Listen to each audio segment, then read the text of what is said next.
It's Diaspora Connect UG, bringing you closer to home.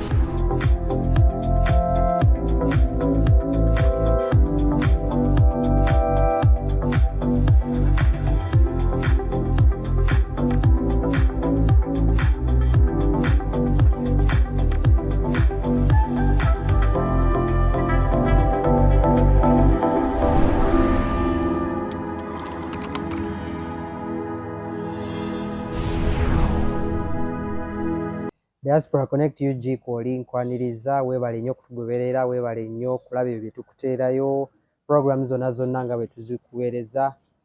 Nja kujjukiza abo abakatwegattako okusubscribinga ate okugabana ebyo bye tukola ne munno omulala abe nga naye amanya emboozi ez'enjawulo ezikwata ku bantu be tukuleetera. Tuleeta emboozi okuva mu buli ango. Tetwekubira side emu yokka yokka. Mu entertainment tubeerayo, mu byobulamu tubeerayo, mu bintu ebya bulijjo, current affairs yonna tubeerayo. Olunaku olwaleero tulina omuntu ow'enjawulo gwe tuli naye ku set, muyimbi. Tubadde tuludde okukyaza ku bayimbi abakyala. Gwe tuli naye muyimbi mukyala agenda kuba akweyanjulira akubuuzeeko. Gwe tuli naye si mulala, ye muyimbi Danra. Yeah, man. Tusanyuse okulaba nnyabo. Webale kukkiriza kwogera naffe ku Diaspora Connect UG. Abatulaba, this is Diaspora Connect UG. Nga muli mundaba wano nze Danra. Danra. Yeah. Ndi muyimbi. Danra nabadde nkola okunoonyereza awo mpola mpola story gyetandikira eri ku Danra the leader. Eventually ate erinnya ne likyuka. Erinnya lwaki lyakyuka ate lwaki mu kusooka liweyita Danra the leader? Well, first of all, omuntu eyampandiikira oluyimba lwange olwasooka bamuyita Final. In fact, oluyimba lwange lwa kusatu naye lwe lwasinga breaking through. Baluyita mulala bamuyita Final.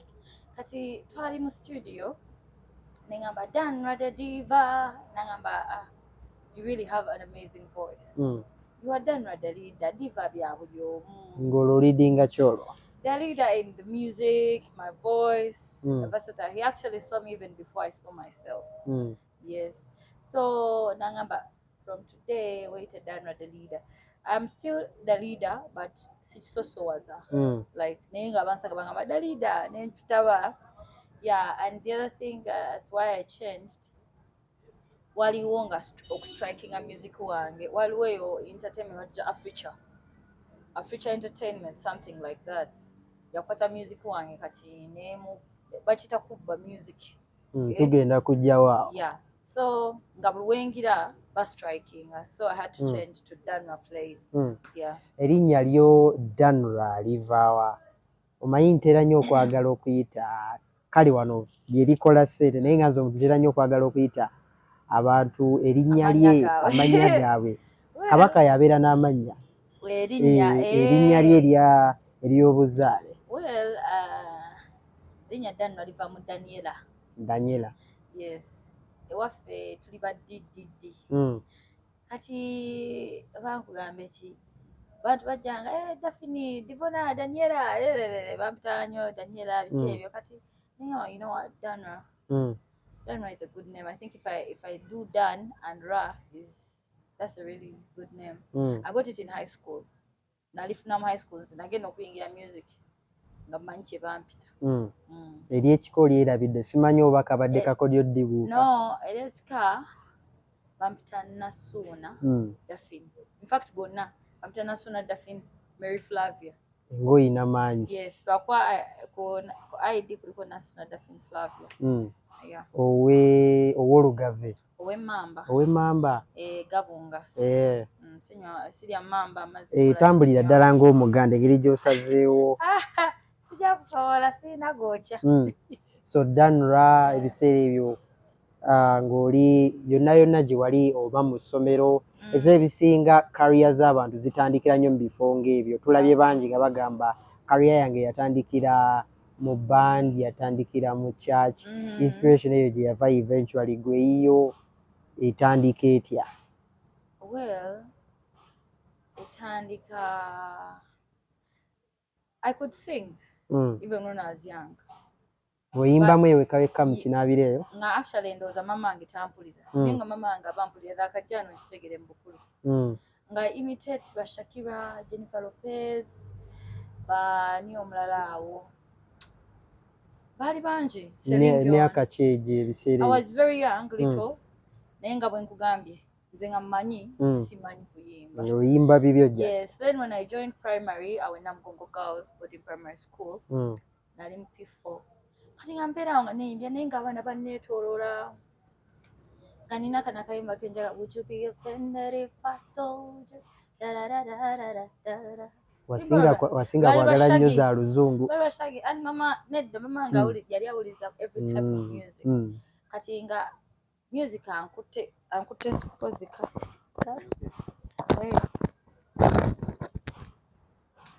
Okay. Yeah. Should we continue? Yeah. So sawuliriza nnyo music wa luzungu. Naye me I had an ear for good music okuva nga ndi muto. So nze newemba nali simanyi bigambo. Nga list nkola ki ngegenya. Era newemba nga abaana ne banneetooloola. Olimba lwe njagala sweet lady, you gotta please take your number. Nali in primary 4, yeah. I could sing these songs and abantu ne banneetooloola naye nga simanyi bumanyi okuyimba. Naye nga each time I sing I feel good. Oli okoze kiti n'owulira bulungi naye nga tonneezuula. So ekyo nesooka nenkivaako. I concentrated on my studies because I started loving this more. Nga bwe nnyimba mpulira bulungi ate. Kati kye nakola nga ntandise okudeclininga mu ssomero. You know, when you get to do something that you want, something that is new, when you're young, you're misguided. So I decided ngamba let me come serious. Budde wakama nyina kuyombesa okuze obi naye nga tamanyi bw'obeera weeyimbya. So okudeclininga kwava kukuba nti obudde obusinga my brains okuyita kweyimbya. Nedda, my brains. Omanyi omwana omuto ng'akola kyasinga okukera kuleta omwana omuwa sweet buli kaseera. Obwongo budaivatinga. Nabeera nga ayagala nnyo okulya sweet, kulya kwokka kw'abalowooza.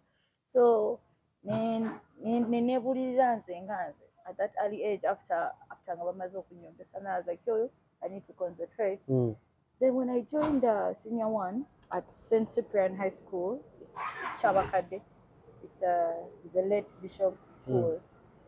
When I joined, yes, exactly. When I joined that school, buying a HM oyo, kama mumuze mirembe. Aramita Kalol Chwanika. Yes. Now this HM discovered me before I discovered myself. As in senior 1s and naingiranga dancer. Excitement. Like musomero? Yes. Naingira ngoyingidde talent ya dancing. Yes. When I was joining a senior 1, program welcome parties zinajanga dancer siri ya kuyimba nenko muziki awo bale ngandi wachitalo nali wachitalo by the way lwakuba nice kyabijjukira naye nali watabu kati abaana nga bo bamanyi mukyaji kitaku dancinga and all that. So one time buli wabaawo akakubye ku ssomero balesa akaziki lwasooka ku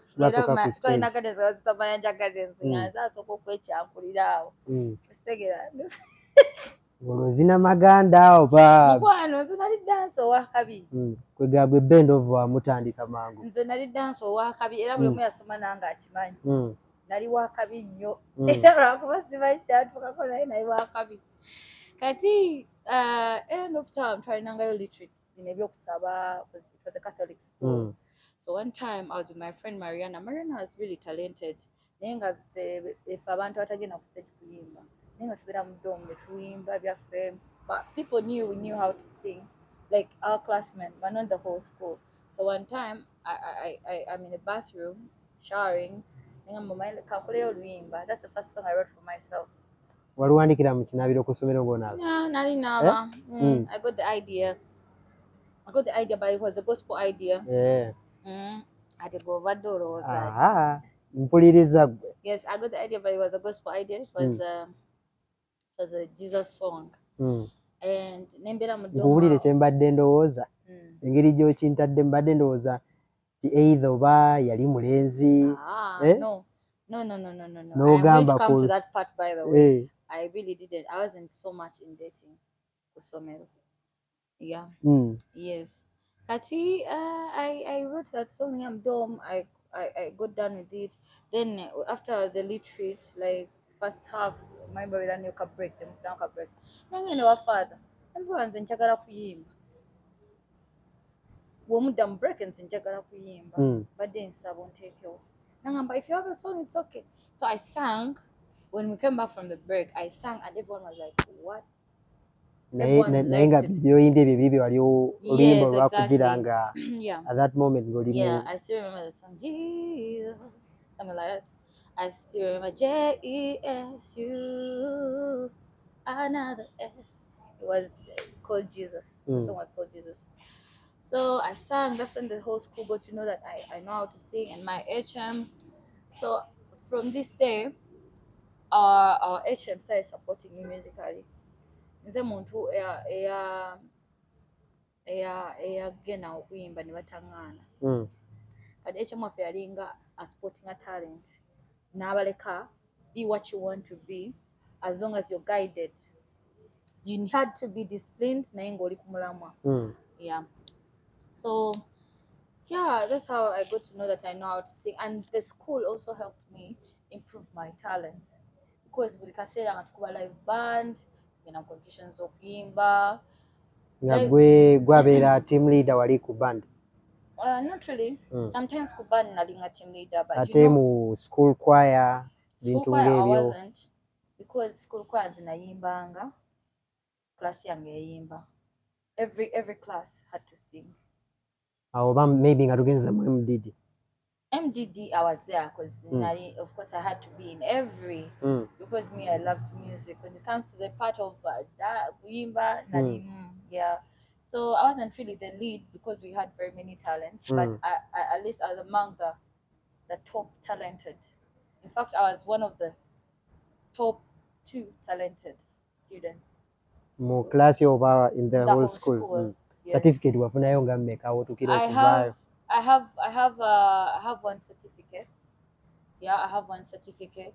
It's because I wasn't really so much of a njagala nnyo okuyimba mu church. Saagala nnyo okugenda mu competitions and all that. Naye nga wabeeyo class yaffe leading up praise and worship, I will sing. Webanga yekola kino, of course, definitely I will engage myself. I used to engage myself almost in everything. Yeah. So okutandika eno journey yo mu music industry ya Uganda nga bw'ogimanyi commercially otandika otya, mwaka ki, byali bitya mu kutandika? Kubanga entandikwa yo tetera kubeera nyangu.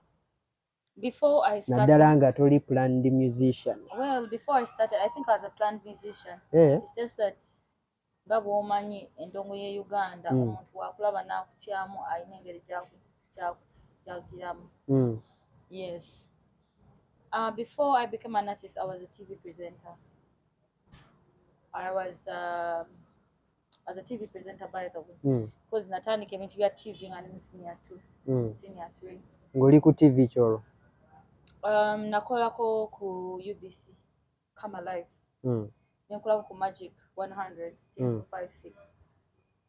So, of course, bainanga youth voice about NBS.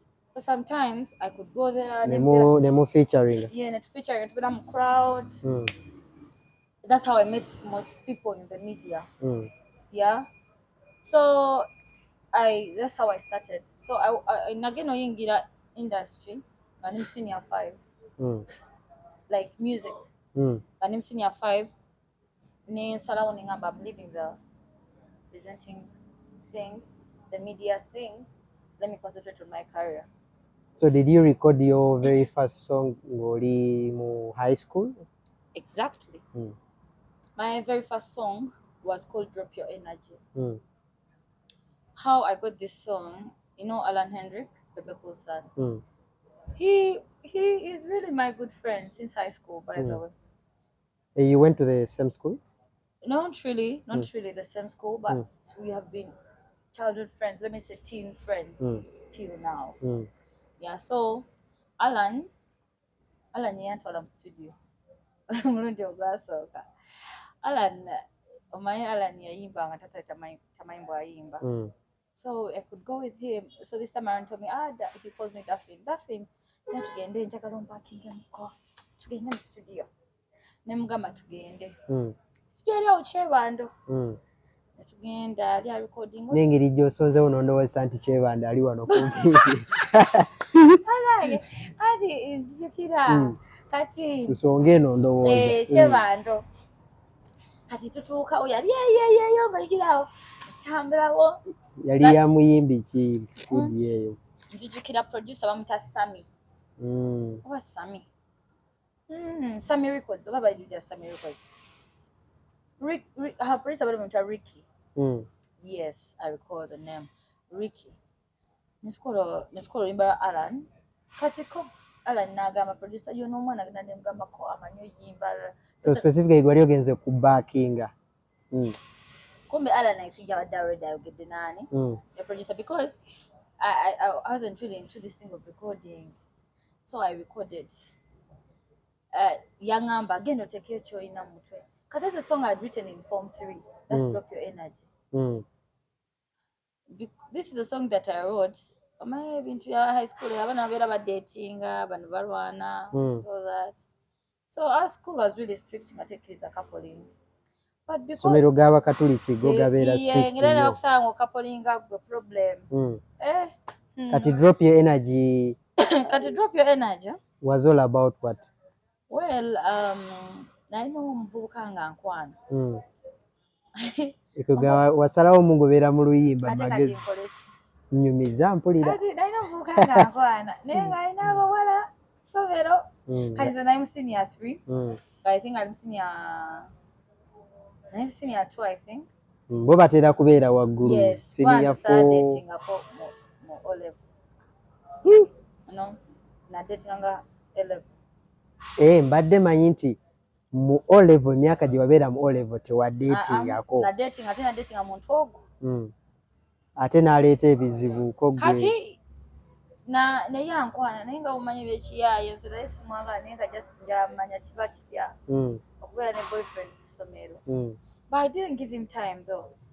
So I had him as my boyfriend naye nga womanyi nga halo oba ngulidde break gwamanyi. So that was me. So one time he tells me mwana kwe nkwagala, and I'm like yo.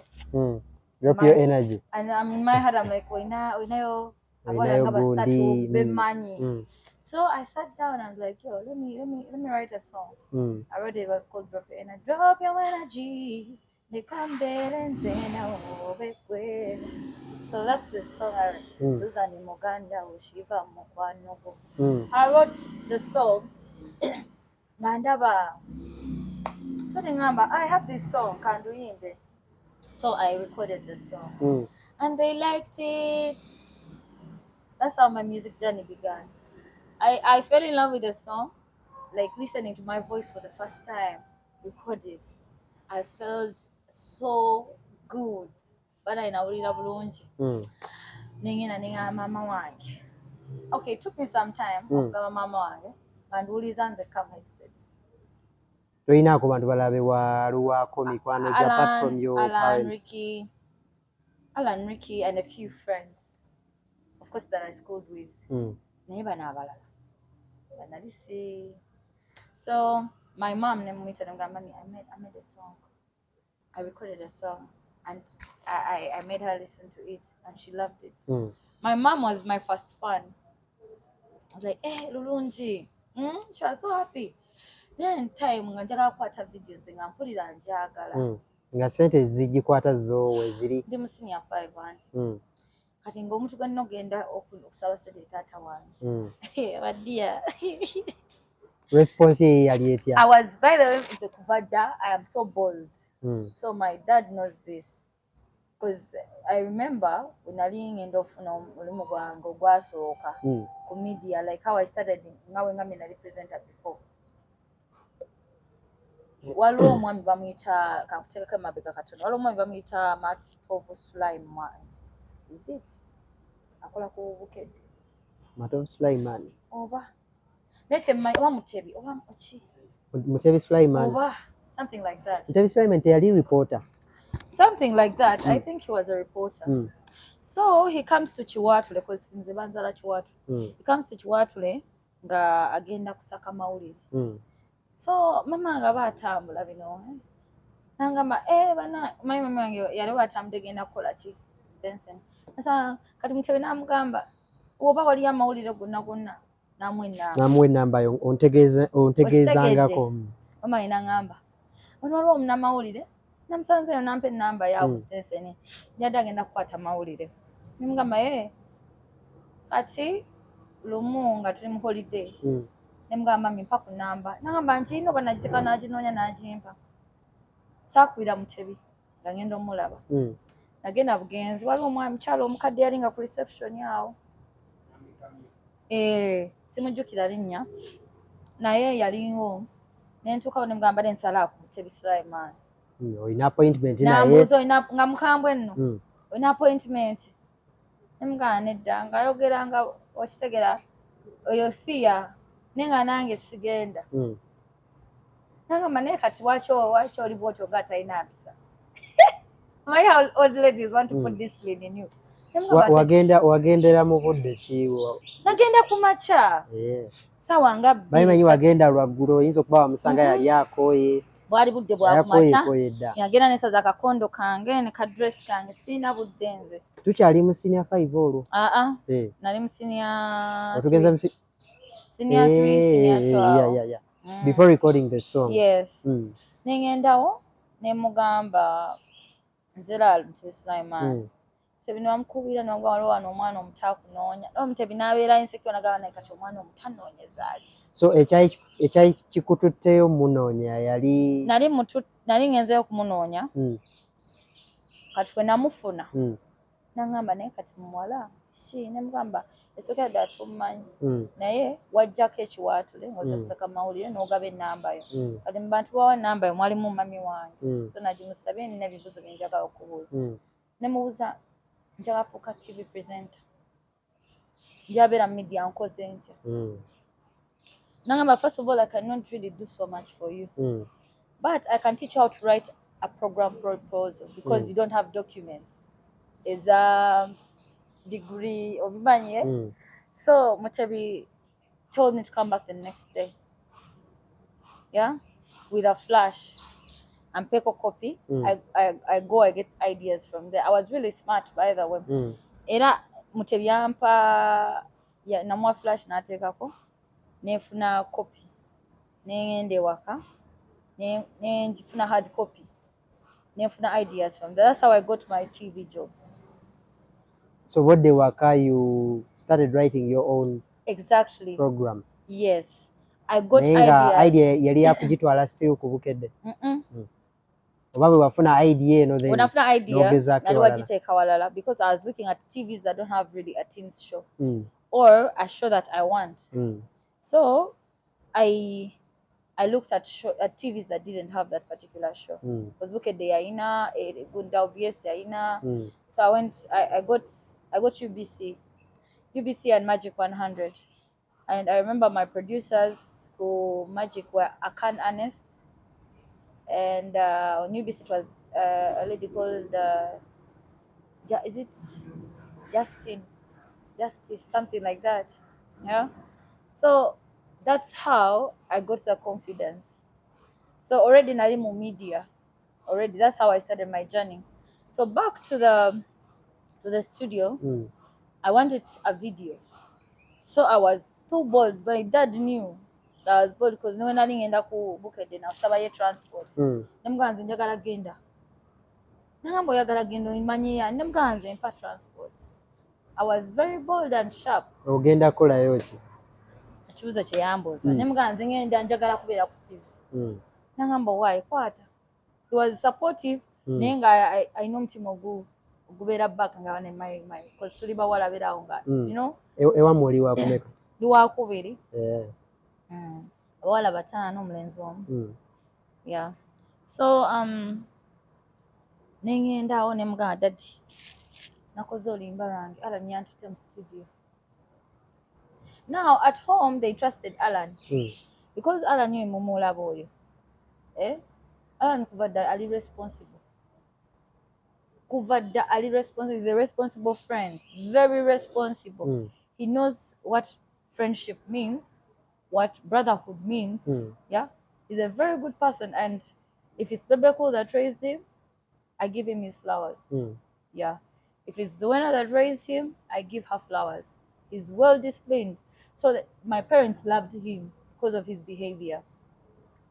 Ngamba Alan yantute mu studio nzijagala kukola video naye sirina ssente nga ngamba nteramu oluyimba nduwulire. Taata wange abeeraawo nga ngamba luteekaawo ogende. Olwo tujjeeyo drop your energy. Nduteekaawo nga nkankana. Nduteekaawo aluwulize tegenda mu kisenge ekyaffe. Nali bw'ati they don't know tatu yannange. Kiki wali weeraliikirira lyrics ze wali otaddemu? No, yes, because oba oluyimba bye lukwatako.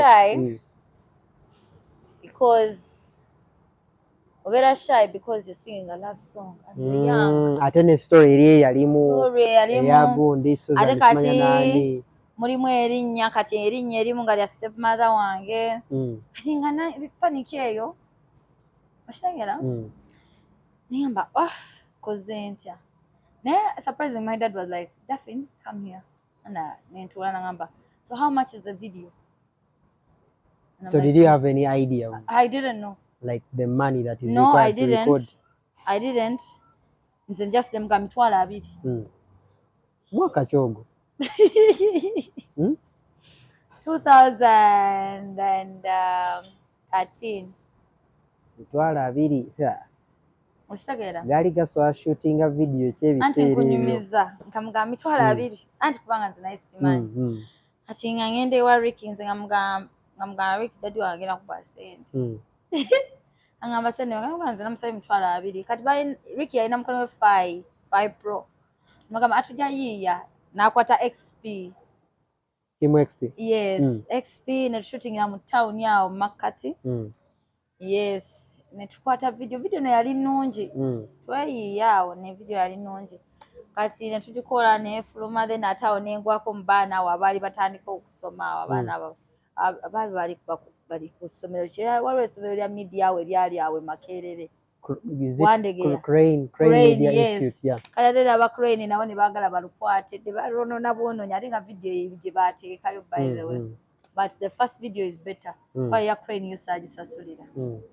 So eya Crane bajja ne bakusaba nti maybe tuli mu kukola practicals twagala kwata exactly twagala kwata video ya kabi. Yeah. So because I was an amateur by then, I was like, I didn't know that even making 2 videos is not okay. So you did 2 videos, zali versions biri. Yes. Eya Kim XP gye yakola n'eyaba Crane Media Institute. In fact, yali sewa shots yagikwata. Yes, I think it was sewa shots. Then waliwo I don't know how it all came about, but I remember like sewa yagikwata. Yeah. So after that, nensoka nenva kukombya media, nembya music, because I didn't nsoma and all that, yeah. But being that yali vaka ya S6. Yeah. No, by the way, that was vaka ya senior 4, I think. Then senior 5, officially, I get in the business. How? So Ora Drop Your Energy were recording almost senior back here senior 4. Then senior 5. Why? Let me try things out. So lumu tubeera awo sewa nangamba jangu eno ku studio. Waliwo na studio bagita ki? Ketra. Yali awo wandege yawo ku bitaala awo. No. Enenonga ku thurmbs. Simanyi bulungi awo Makerere main shopping mall. Yes, nokkirira awo. Nanga waliwo studio jangu. Ningamba kale. I didn't ask for my dad for transport. Namugamba nze nina bye njagala okukola. Then I saved to the day gye nina ogenderamu. Nengenda ku studio nensangayo awo. bamwita Chris Stokes producer next guy bamwita Thurmbs, yes. Kati nga waliwo engoma baleesa abayimbi bonna ebalemye kati nze then ne mbagamba nze mugimpe teekemu nze kyemmanyi kati nenyingira booth awo nenkola oluyimba balutazina era lwali lwa danso abaana banyiridde fenna tuli highway kati oluyimba olwo nendukola mulukola Thurmbs yanyambakoko. Yes, I remember guy balomita Chris Stokes nze nemugamba ngenda gamba Mada Chris era nemutuma Mada Chris, yeah. So nenkola oluyimba. I loved that. So that became your second yes, song. Yes. I fell in love with this song. Like really so much. I loved it. I loved the way we Lukuba. I loved everything about it.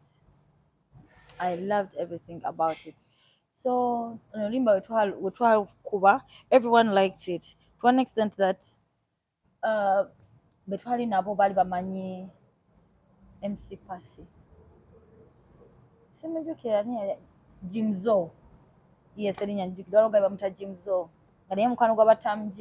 Jimzo ngamanyani MC Passy. Kadale by then Club Silk nga yeriko my dear. Oshitegera Passy akola every Tuesday.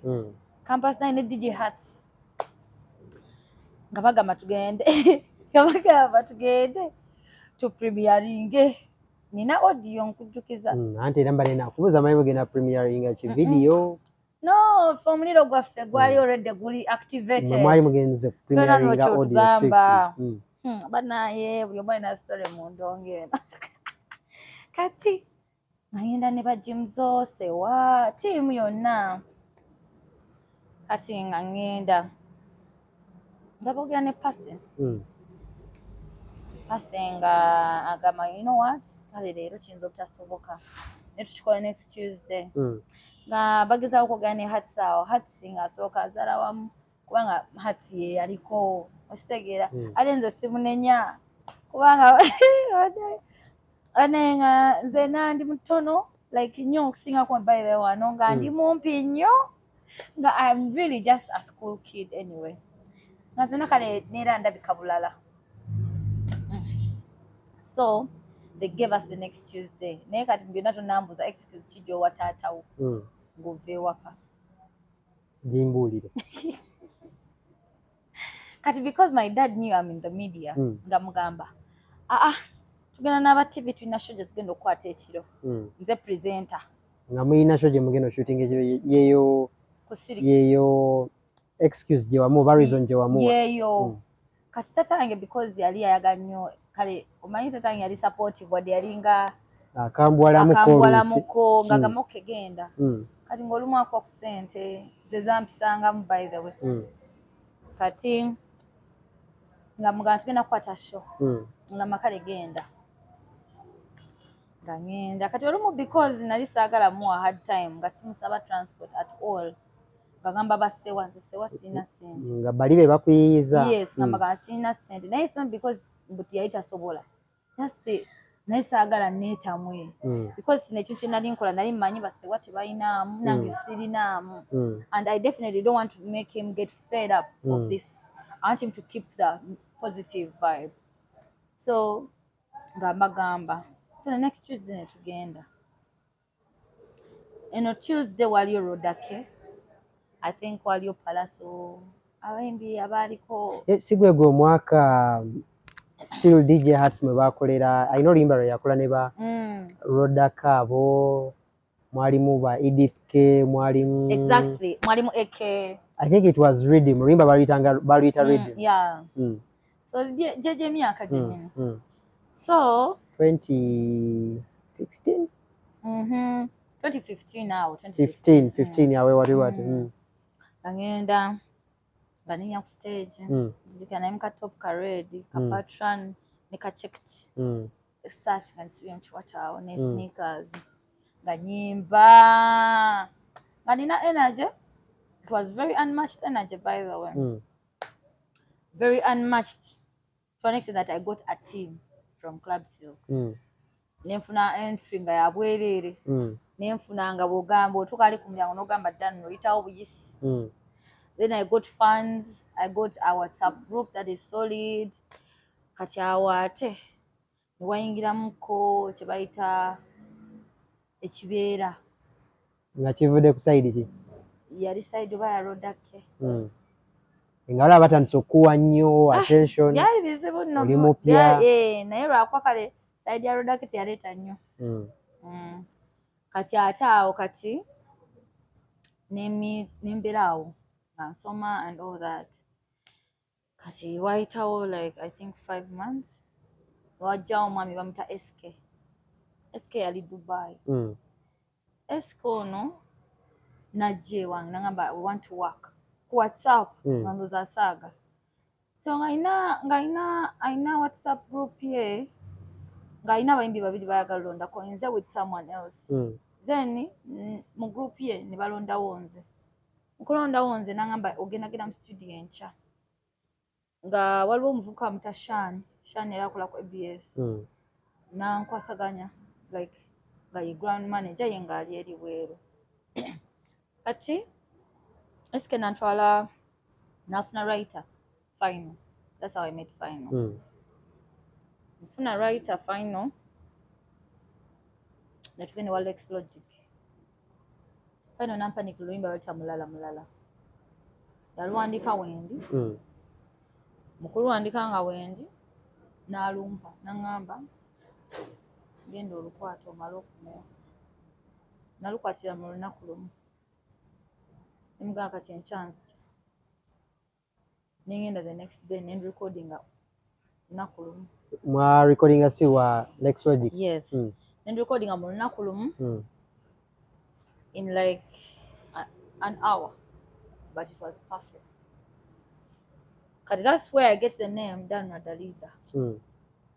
Because finally takisuubira. Era mind amateur nnyo. Naye because I had the grooming ya music boy no wansi Samsung wako final. Kati ngamba intro, twatukokola intro ngamba Danra the diva. Nemugamba kati munayimba Danra the diva nangamba no. Yo Danra the leader. Lwaki oba the diva? The diva by'abantu bano abayiye beeyi. Buli omu yeeta the diva. Ate nze sikikulabamu. So ye gwe Danra the leader. Sawa erinnya bwe liva mu kaseera at that point. Yes, era njuka intro wena njuka yangamba jiddem kwa yangamba nga nokuba kiss and then every day me like mwah. Eyo every day me like mwah. Mommy body this boy he the reason why you see me cook at tutti. You got a thing to ask me what thing like see out of fresh Danra the leader. Kati intro. Olimba right hard dancehall. Very hard dancehall. So nolimba by the Rava ebizibu bingi. Kwa find ina abayimbi be yali awandikanga bati baagala competition. Ng'ate mu eyo time bali baakate ennyimba zaabwe. Luno oluyimba lwaleeta competition nnyingi nnyo ku muyimbi omu bwe sisobola kwogera. To an extent that yatuuka ekiseera final n'alekerawo kumpandikira. Final yampandikira ennyimba ezo Brown Sugar ne mulala. Yalekerawo okuwandikira olw'omuyimbi oli omulala. Yali alina pressure y'amaanyi gy'ataddewo. Yateekawo no pressure, yateekawo n'embeera eyaddala. Ng'embeera olwo eva ku ki? Kankuleyo ekintu mu nsi tukwa insecure. Kati omuyimbi nga bamugamba mufaananamuko. Mukyala mukazi? Mukyala of course. Wulira nno bwengemu mukyala musajja? Of course mukazi nga bamuyimbi bamugamba ndooza mufaananamuko ate eddoboozi musinga. Ate era omufaananyemu. Kati ng'ali insecure nnyo. Ng'ali insecure by the way. Muyimbi mutegedde oyo tugende mu maaso. Ng'ali insecure nnyo. In fact yabeera insecure nnyo. Nga buli kimu kyakola nkitegeera. Because abantu abasinga ku timu yange bayagalanga nnyo basika. Okitegeera. So but nze nga bw'omanyi nze nakulanga seesiba ku kintu. Nze muntu aleetinga go easily. So embeera we nagiraba nze kati sibimanyi era kyova olaba ndi bwe nti nze sibimanyi. It's either you accept me as I am or let me go. So oluyimba lwaleetawo embeera ekibeera nno ekingi zijukira lumu ne bakolako ne video maina ne akafuna eno tattoo ene ya wano nga nakola oluyimba brown sugar bandi awo naye nga ndaba ataddewo tattoo ya etali permanent zino tattoo ze bateeka obuteesi ng'era agitadde wano ne ŋŋamba waayi Danra waabwe competition eno ng'egaziye ate nga obuzibu bwe nnina olaba nze nina weakness nze simanyi kasita manyi ekintu nkirina tekigenda kugenda sigenda competinga naawe so I let it flow yeah and the fact that I love my own space my own company you never find me nga mbuukira no never I enjoy my own vibes my own company so nenkireka I got nominated for High People Awards nawe ne wavaawo obuzibu awo definitely nze simanyi oba bwavaawo naye nze nali ngenda mu maaso anti kiba kyongera kuteekawo mbeera olwedde waliwo eri embeera ey'okuba nti bakuwandiikidde ate naye yabawandiikira yasooka n'alekeraawo nga bwe ngambye final namufunamu ennyimba 2 n'enkiggala because kyali kitabuse nga sikyakisobola did it reach at a certain point nga maybe otandise ofuna threats or something? Well, I got abused on social medias. I became insecure because I felt like every hairstyle that I do, I will look like her. They made me feel small, even when I was more talented. They made me feel small. Yeah. They made me feel like I'm in a big battle. I think as in that battle now, this is my talent. I know how to dance. I have the energy. So I saw no competition here because we are different people. Yeah, we are different. And in my brains, I was like, I wish these artists could realize that if we could team up and just be cooperative, things would work out. You understand? Okweyagaliza kintu kirungi. Kubanga ne wootayagaliza muntu ng'omukisa gwe gunaavaayo guvaayo. It doesn't matter how many years. You've seen people break through after 100 years. Yeah. So entiisa yo yayitamu naye like I've told you I'm really strong and I had people with me. Embeera eyo y'emu ku yakuwaliriza taking a musical break at that time? Well, I didn't take the musical break. I took the musical break after I joined SAVAM. So after that, being nominated High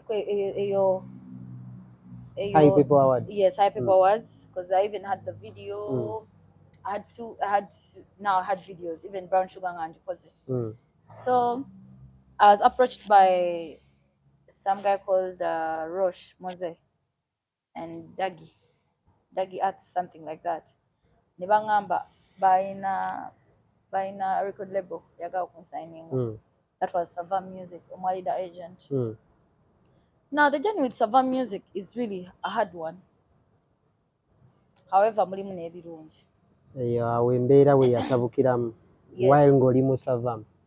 So embeera yaliwo eno nga bwe ngambye ekibeera kyaliwo. Ngambe yaviirako kiri ekya taking a break. Yes. Kati mba ndi awo nga baŋŋamba tugenda signinga. Kati me I had never signed in my life because number one, I don't want to be used sexually if you're my manager. I don't want to take advantage of me. I want us to have an agreement. Geri business. Nga bw'oŋŋamba Danra tugenda kukola kino kye tukola. Nga temuva ku script. Nga tetuva ku script. Okitegeera. Njagala this and this and this. Onvuge. Nga nange nkimanyi onvuga business wise. Ffenna nga tufunamu. So that's what I want. So they tell me on omukyala. I get excited. I'm like, oh, oba mukazi, it is okay. But okuba nga mukyala byandeetera ebizibu. Yes. I go meet her, netwogera by the way, netukkaanya. I think after 3 days, ngenda nsoma contract. I didn't tell my dad I was signing this contract, honestly speaking. And that's the biggest mistake I've made in my life. So I signed this contract. Nagenda ne guy mukwano gwa Mr. Prince. Nga signing a contract. Nga nange mbatwalire yange. Nga mbagamba I want 6 months trial. You can sign it. Nga bagaana. Nengo omukazi has been talking. Because I was young anyway. Nga it is okay. Let me sign. I trust her because she's a woman. So, nga signing. Ngamba naka signing. Nga bajinsikako. Contract. Exactly. Nga lwaki bagikusigako? Paka nakati saakitegeera. Naye as wenkugamba story nga bwenjigamba ojja kitegeera. So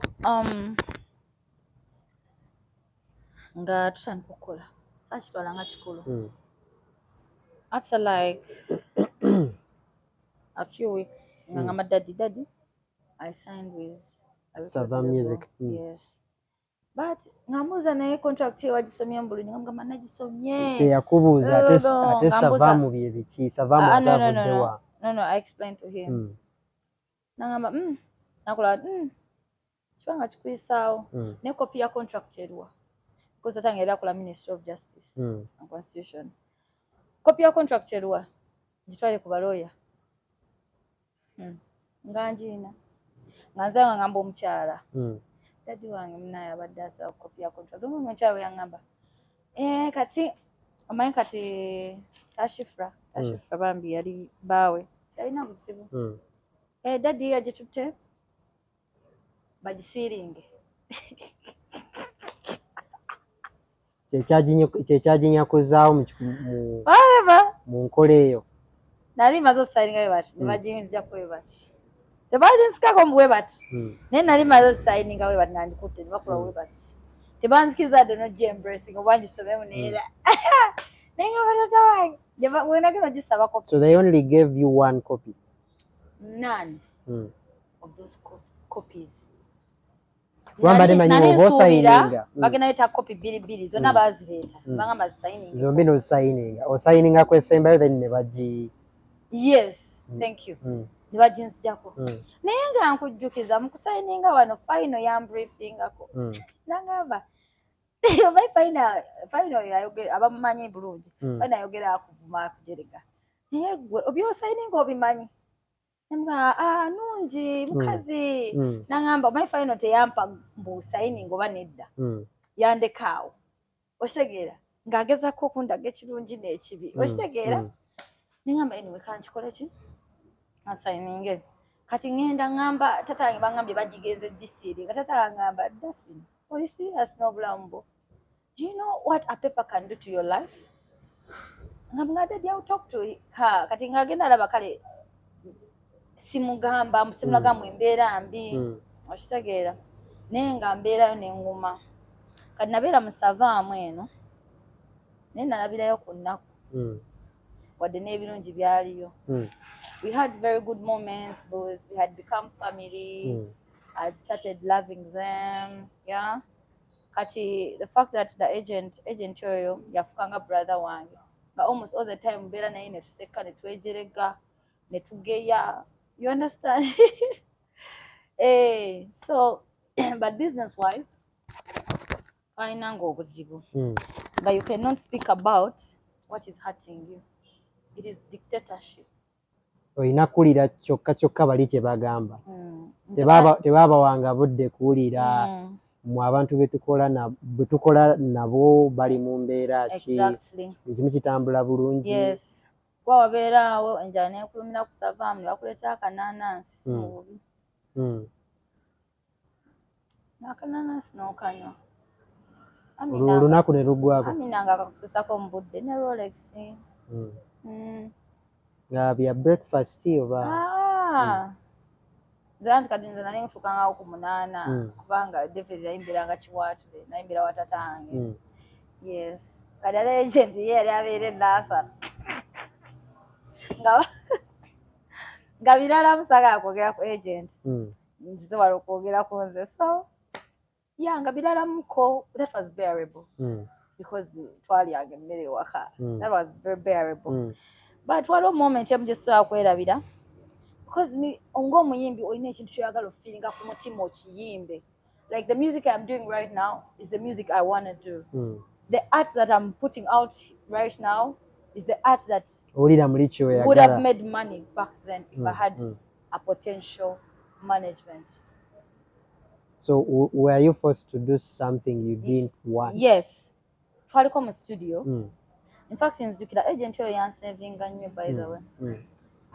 Kubanga olulimba lwa musezi olwo lwennyina balina kugenda oti musezi ayagala kuja band agent ne final tutuga wa editing abagaba nange sibyagala agent ne bankubisa raga kubanga bagenda olaba kintu ekiyinza okunzijamu I am young sinza kuyimba band, it's not what I want. I want to put out something else. So manager agenda oyingira nga ffe tuli ahead. Exactly. What was the response? She loved it. And she kept giving us words because she was not a bad writer as well. She was also a good writer. But the fact that yali takkiriza owandiike olete ideas z'okuwandiika ng'awandiise, that was really bad. Yeah? Yagalanga kyempandiise ky'obwogenda nakyo. Yes. Natamanya mbu n'omuyimbi naye abeera ne art. Yes, so natukola olimba lwa musezi. I remember there's a time we talking there statement ewa pirate. Gaino olimba raga woza. Mwagala kuvoma nono. Olulimboro right South Africa. Muli wa mwana wa mono. Nalina kyenjagala okukola mu luyimboro. Because I am versatile. I wanted to do something unique that Uganda doesn't have. Nenga ya ina kyayagala nyimbe netukayana just simple kayana nga ati kino kyandibadde wekiti naye naawe nedda kino okitegera kino kibeere bwekiti lelelele nze njagala ki nagamba nze njagala kino naye njagala mbagambe omuyimbi yenna okukola mu studio ebya vibe kasita ogitta aba tagenda kukola natuka ekisa nga sisobola kuyimba nga n'ebigambo tebivaayo the way I sing nga bakasebuka sikyeragirawo bandika ku studio mbuza saawa meka saa 8 ogw'ekiro ensawo yange erimu ssente eri mu mmotoka yaabwe kyo nina kyokka simu ndi ku Salama Road mbeera Kiwaatu nsooka ne ngamba what kind of management is this? I beat myself in the chest ne ngamba no, this is not right. I'm an artist. No. Zijukira nakwata essimu nenkubira mukwano gwange Maria yali abeera ku Salama. Nanga Maria, I'm coming to sleep over. Nasaba mukwano gwange Maria. Wanatuka wa Maria because kyali kinoma ate nga manyi Samuyiga mukwano gwoyo omukyala. Nakubira Sam ne mubulira kweyembeera. Sam nangamba ekintu kino nangamba Danra, everything will be okay. You are a good artist. This will come to pass. Ojatuka n'ekiseera nga tokyabalowooza nako. Just do what you have to do as an artist. Ate nze sikunenya because nze nkimanyi abantu bakolera mu vibe. Ashitegeera. I talked to him. Kwa kyali ki kyanyiga nga noonya omuntu abamanyi jogere nabo. Ate nga bwoba oli awo kyava mu bantu be wali tosuubira nti basobola okukola ekintu ng'ekyo. Naye sibasuubira kundekayo ku studio. So wali wakamalayo bbanga ki at that time? Naye nakamalayo mumaze okusayininga kubanga nze after signing natandika oyingira studio ku ndagaano eri gye banya. Yes. After signing namala emyezi nga 8 nga siyingira studio. Nimpitako babuza naye tugenda ddi mu studio. Nga eva ngenda mperekera agent. Kati eryo ebbanga lyonna after signing ne wali wootuukira okurecordinga nabo. Wali okola ki? How were you surviving at that time? Like I told you, I had my dad. Because wali I had my dad nga mbeera waka. Okyabeera waka. Wobeera waka ne mama ne taata otalina bintu bingi byetaaga.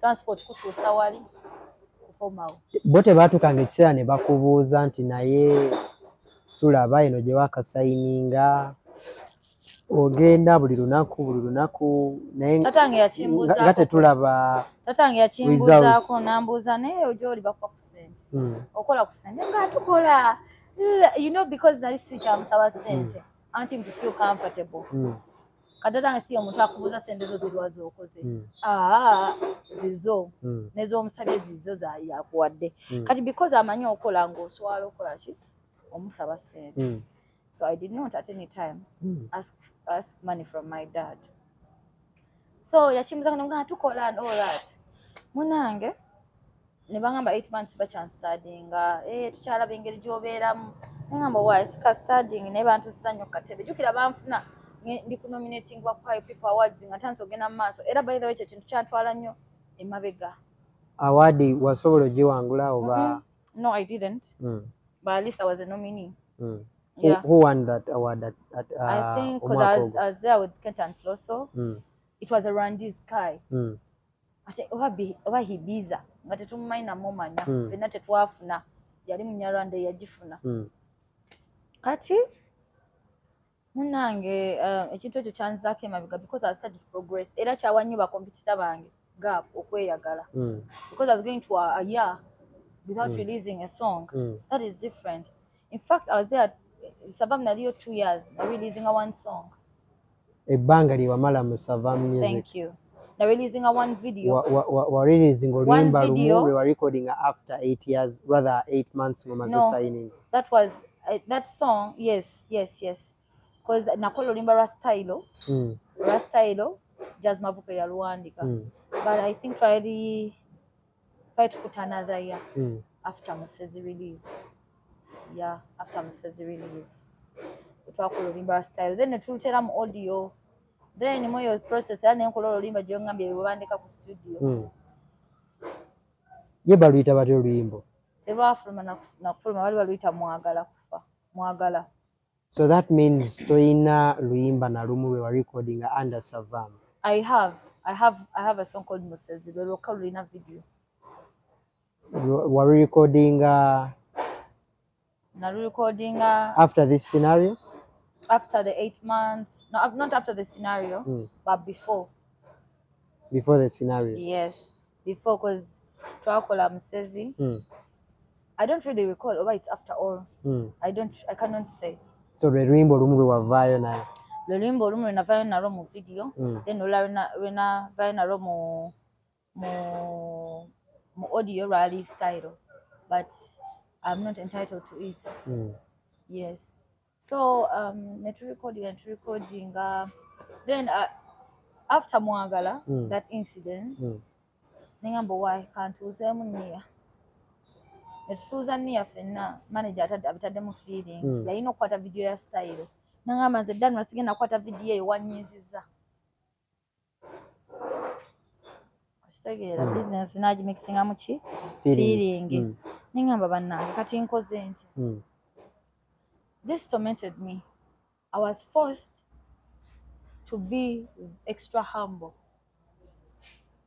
yet I wasn't in wrong but because I wanted my rights to be put in action as an artist in studio I got that good vibe good environment to produce good music so I was forced to do that so after that by then Latinum yalina good songs nga manager twogera ngamba amanyi wetaaga okukola olimba ne Latinum gayogeramu ne Latinum aba Latinum ya disappointing kuba yabakola kinze simanyi because they were talking through DJ Fiki I think kuba yakola biki ko agent anze olimba kandu etuuliremu ololimba luta mafandali kati the original is with me and lwali lulo naye ne agent yes the original is with me and him kati nga tulufulumya tulukale like tulukola okulukola nga tulutereka tulufulumya awo nga tugenda bundi bujjo twali tugenda bundi bujjo for 2 weeks atugenda bundi bujjo I'm sure I was booked because obaali omusajja oba omwami ajja okubuukinga twatula motoka nze ne agent ono ye Danra ono ye the agent bakola ne basayininga ne bamuwa receipt the samanya mekao ba mekao esegeera waliyo ne Dax Cartel bani komao Kampala after 2 weeks wiki bili wali mugenze kolaki kuyimba twayimba mu bifo byanjawulo by the way. Mugenda trip mukuba yandeetera okubeera okufuna ulcers. Yes, a trip yandeetera okufuna ulcers because we used to eat very late.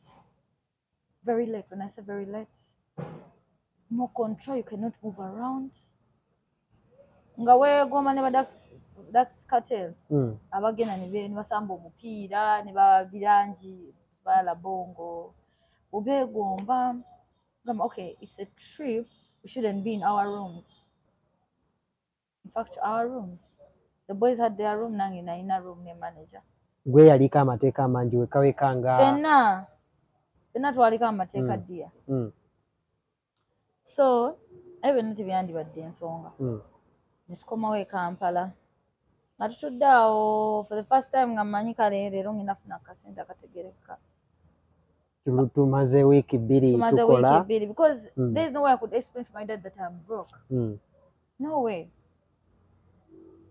Nze ekisookera ddala kiri kintu bwe kiti nze w'obanga we tubeeranga tukola njaga nnyo transparency because nze newookera ku manja n'oŋŋamba ddala tukoze akakadde olinako $1,000.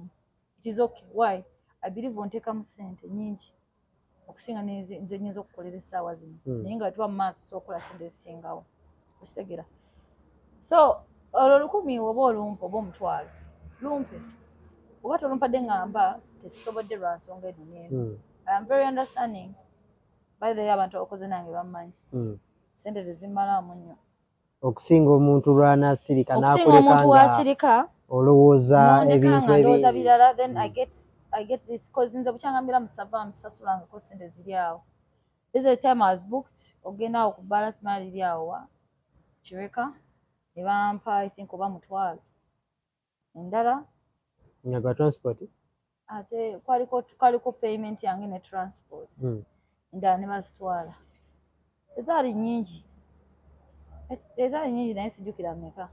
mu bufunze tolina kyamaanyi kyewafuna ebbanga lyewali kati tukomawo okuva ebundi bujjo manyi at least kale banampa kasente mbuuza bampa sente meka $1.5. so ku $1,000 gwe baasemba okuwa gwe mwapafominga ekireka baalinyisaako eddala ne bakuteekako $1.5 birala mu mukwano byebyo kati $1.5 naye bakutunuuliranga batya bakuwa ssente zino.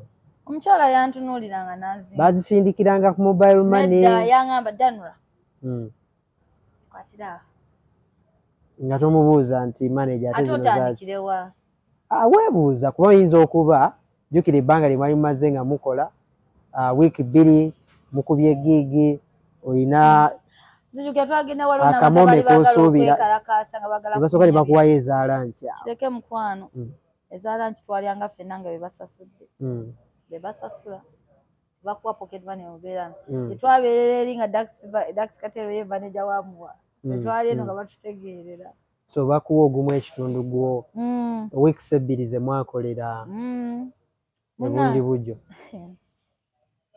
munnange nno nga ngukwata nga nsira ewaka tata nga mbuza bannange trip yabadde etya lalala nga mbuza trip yadde bulungi nga mbuza bakuwadde ku ssente nga mugamba bampadde nga mbuza for the first time for all the time that I was in SAVAM kuba nali mbaddeyo 2 years for all that time when abeerayo tata wange teyambuuza nko bakuwadde ssente beka kuno yambuuza kyanyamba nambuza bakuwadde ssente meka ne mutuya bwenti nemugamba tonyiiga nemugamba mpadde $1.5 nagamba ekiki $1.5 nti yeddabize nagamba gwe nsobola okukuweera ne wana ewange nsobola okugukuwa ogwo buli wiiki neneefiiriza nentambula ku mulimu nengukuwa naye $1.5 ii abantu abo bakumanyidde nnyo alisi bandikuwadde $4,000 kale 5 I'm trying to calming her down, but you know, anyway, nange I was already fed up. So after that, I started losing interest in being in SAVAM. Remember, Bakuyombesa, you don't have the freedom of speech. You cannot talk to your manager, like you cannot talk to him or to her like nga bw'oyogera bw'oti ne bw'oti kasita onyiza omukyala n'omwami anyiiga okwogera ne manager obanga abakutumye nti exactly omuyisizaamu amaaso geno negotiating. yes I remember one day kubanga me I was already fed up bayitako DJ Fiki nga bamubuuza kulimba lwa style n'olwo mwagala nekugambye oluwo olusinga Fiki n'agamba mwagala so because I wanted style nenfuluma nenkuba eri oluggi nga mpulira obusungu nga bantamadda era Fiki o DJ Fiki yalowooza nina empisa embi kubanga omukyala yamugamba olaba ndowooza Danra empisa embi z'alina naye saalina mpisa mbi Fiki yali tamanyi kyempitamu okitegeera there is no way you can sit down n'otandika okunyonnyola Fiki kati okitegeera it's weird because he's an outsider ebintu byesigaliza ate banno bano abalala bwe mwali mu SAVAM mwafunangako obudde ne muddaawo twanyumiza ddala nno ne munyumya ku bintu ebifa ewaka twanyumyanga nnyo ku nga buli omu alina buli omu ng'alina ennaku ye gye sobola kugamba nga bw'ogipimaapima everyone wasn't happy the difference is I was the first to leave SAVAM abalala ne bagoberera ate ng'oyinza okuba gwe yali yakasemba okuyingira right kati no sinze yasemba I was the first to leave SAVAM. Wali latest katugambe as the latest but I was the first okufuluma SAVAM because I couldn't tolerate it era namala emyezi gyange nga mbasoma tatange nangamba genda obasabe contract yo nengenda nensaba oyo omukyala contract nangamba bazitwala zisiiringa bajazizza bwe gwasooka nenkubawo nenjiwa tatange feedback eyokubiri nengenda nengamba tatange nenjogera naye nangamba basabe neera contract nemusaba contract nangamba eri awo tujja gikuwa mbiriko ogwokusatu twali tuva bombo kwa arena simanyi arena gye baperformingira mukazi nemugamba mami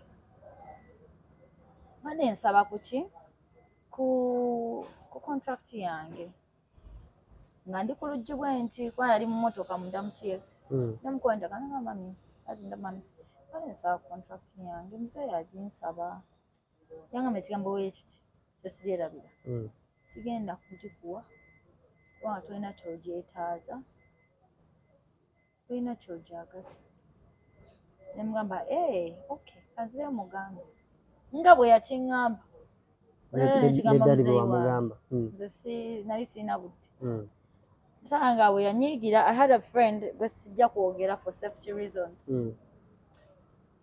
ye yannyambako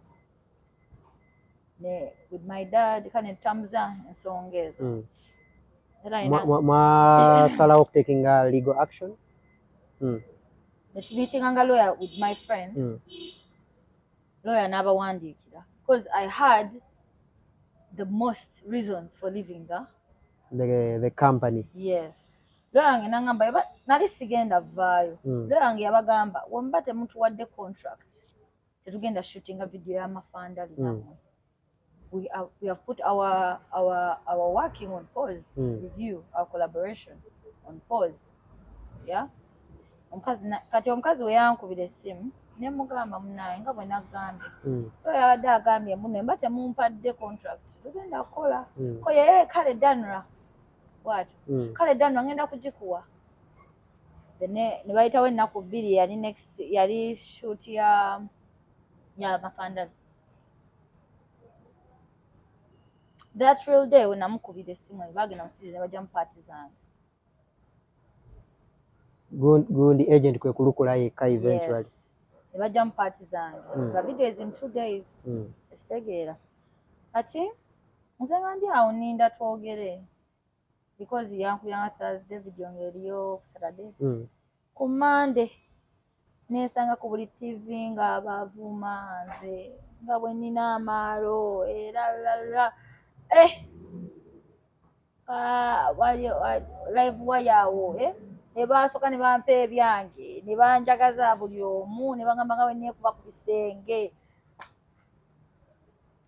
I didn't say anything I didn't return any fire I kept quiet because I had advisors around me and my mom could tell me don't do anything let them be baleke ekituufu tukimanyi So nensirika nesigala nga battling. By the way, I battled spiritually, emotionally and physically, but more spiritually. Ne financially kubanga wali era tolina kyojjayo. No, after I left, I was feeling peace. Because nali kati already kiyiseemu ne mbaweereza ebbaluwa officially ne mbagamba I demand to leave because of reasons west. Nga ate ezisinga tebaazikola okuleka okuva mu SAVAM ovaamu olina osasula miliyoni oba 2 miliyoni 2 bw'obanga buli kimu bakikoze okusinziira ku terms ezali mu contract. Yes, bw'obanga ogiterminating. So my lawyer said we are not going to do anything. Instead, kati ne tubagibaweereza njibaweereza nabo ne baddiza ne bagamba tulina osasula miliyoni 2 naffe ne tubaddiza. I don't know what my lawyer did, but I think yabaddiza because they were the ones supposed to pay me. They wasted my time. They really did waste my time. Did they pay you eventually? No, they didn't. We just let it go. So bakkiriza nti kagende buli omu but not in good faith because they kept calling people nga babagamba in case bantimbi nga babagamba oyo muyimbi waffe otumukusangako this and this and this and this. They sabotaged everything. Yeah, so when your time nga I'm still battling with the SAVAM, spiritually I really did battle, my dear. I really did battle. Then emotionally, I also battled. Physically, I won't say I really battled that much. But emotionally and spiritually, my dear, I really battled. So, Banja in the same year, I think Navayongam September, sorry, October. October. Mwakaji. 2017.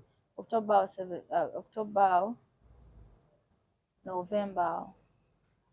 Then my dad passed away in the same year on 24th December, midnight. No, in fact, it was Gaunulabanga Mukusa Mukaga on 24th, or Nakura Katani. Nafa. Sorry. It's all right. So he wasn't sick. He left home very okay. He bought us things. I wasn't, because by Nadim Vudde waka, Bastabera waka, awo Vida waka, Nentanko Pangsa Bukoto. Because I was tired of coming home late. But the day I went to Buzibu, Nange Kwambala BMP, Koma Onenga, environment, because Baba HT and all that, I felt guilty. Ningamba to give my parents safety. My parents' safety, like record and all that, it's better I move out. So I moved out. Ningamba ngenda pangisa nesigina pangisa wala na mami pangisa yokoto. So I last saw him on 25th because it was his birthday. 25th November. We went out with him. Family. I talked to him on phone. Yeah. Then on 23rd, he wakes up. He's going to meet his friends. Then boom. He comes 23rd still, they bring him back home sick, very sick. We rush him to the hospital. 23rd of December. Then we rush him home. Like they rush him home, they say hey, he's not well. They rush him to the hospital. Yeah. Then kati tuba tuli awo naliwo, by the way. Naliwo. Kati omutuku ne gungamba negenda kewaka. Ewo. Paul agenda kuleta ebisumuluzo. I had a friend called Paul, girlfriend where I live, Tracy. Kati Tracy yagize n'ebisumuluzo ebyange. Kati because I wasn't home. Kati yali alina okujja waka picking ebintu ebimu. Ebisumuluzo n'embireka Samuel mga atambula nabyo yabisanze ekiwaatule. So Paul nemga Paul atwesanga we bukoto obimpe. Nomchale kugamba gende waka. Paul tabikusanza. Mtima ne guntegula ne gunjawo. Nakatuka waka ne bankubisa nga watata wafudde. So I went through trauma. Because the person I'd just seen, I'd prayed with him.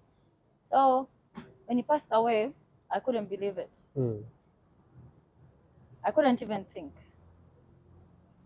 I just had to go to rush and go there. Nga njagala kumulaba ndabo bakituufu. Okakase obaddala kibagambe ekyo. Have you ever been there? Ng'otya okulaba but you want to. I didn't see him. As first netumukwata netulaba ku Kadik ne batugamba no, he's already gone. We couldn't believe it. We first took him home. Taking him home, then they came for him for postmortem and everything. They took him. So okuzika ne kubaawo twamuzika ku Christmas. That is trauma because they were every Christmas. Natata afaatekawo embeera ne munyumya yalinga party. Mujjawamu abooluganda bonna. But this time around try to zika ku Christmas ate lwe mwamuziika. Exactly. Kati ate this time around Christmas try to zika ne kuga ku Christmas eyo ya traumatizing her for, by the way, traumatizing her for a couple of years. Probably like 4 years. Ngenako enkulu tunoolezi nga ba relative batuyita buyisi ne tugenda ewaabwe. Nga tosobola tusanga mukuza Christmas. Tetulina budde. Nga ba relative baffe batuyita ne tugendayo until my mom ndowooza bwe yagamba omanyi this should stop. Nanawo gamba omanyi Christmas tugenda beera waka, Easter tugenda beera waka, like that. So after Bukoto, I decided, because this time around I didn't have any source of income. I decided to go mpangise Ndeje Namaswa Road.